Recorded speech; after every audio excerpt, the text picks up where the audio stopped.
In the opening sequence of Game of Thrones, the crown depicts a dragon and volcanic eruption, with a burning city immediately below. This is thought to depict the event which brought an end to the great city of Valyria, known as the Doom, which has been discussed in both the show and the books.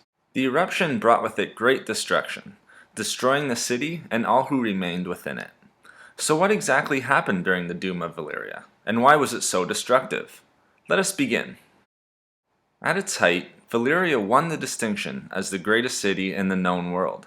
It was recognized as the center of civilization, located within a peninsula extending into the Summer Sea.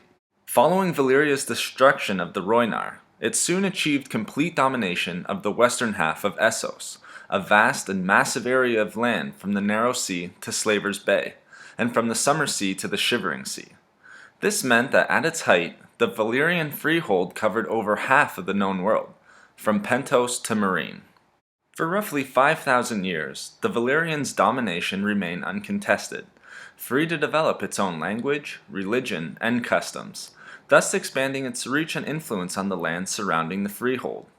There had never been another city or colonization such as this throughout history. But then, unexpected to all, the Doom came to Valyria. On the day of the Doom, there was a cataclysm more powerful than any the world had ever seen. This cataclysm was natural in nature, a catastrophic volcanic eruption of tremendous power and destruction. The vast and mighty palace of this impressive colony was destroyed in mere hours. Centuries of innovation, custom, history, spells, and even dragons were gone in the blink of an eye. The Valyrian land crumbled due to the power of the explosion. Every hill for 500 miles split, filling the air with ash, smoke, and fire. Not even the dragons of the city were saved from the tremendous power of the explosion. Dragons in the city were engulfed and killed by the high-reaching fires, which burned at incredible heat. The Doom not only laid waste to the city through intense heat from the eruption, but also by the splitting of the earth. The earth under Valyria opened up, swallowing not only magnificent palaces and temples, but also entire towns within the freehold. Mountains of molten rock and fire shot 1,000 feet into the air, raining down destruction. Lakes either boiled due to the extreme heat caused by the cataclysm, or turned to acid entirely. Mountains burst from the power of the eruption. The sea rushed in as the ground cracked and collapsed around it, boiling everything in its path. It is also said that red clouds filled the air over Valyria, raining down both dragon glass and the black blood of demons. The water surrounding Valyria was also very destructive. On the day of the Doom, it is said that a wall of water up to 300 feet high fell on the island, drowning hundreds of thousands of men, women, and children.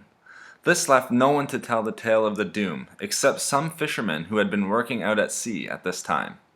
The hills and valleys of Valyria quickly turned into a raging sea, as the waters surrounding the city rushed in at great speeds, and with tremendous ferocity. The proudest and richest city in the entire world was now gone in an instant.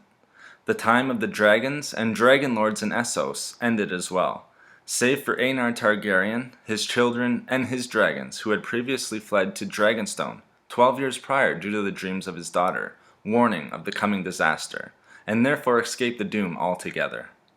Other Valyrian dragon lords might have also survived the Doom, for a brief moment while in Tyrosh and Lys, but due to the immediate political upheaval following the Doom, they and their dragons were murdered by the free city's citizenry. So what brought about the Doom of Valyria? It is unknown what caused the Doom entirely.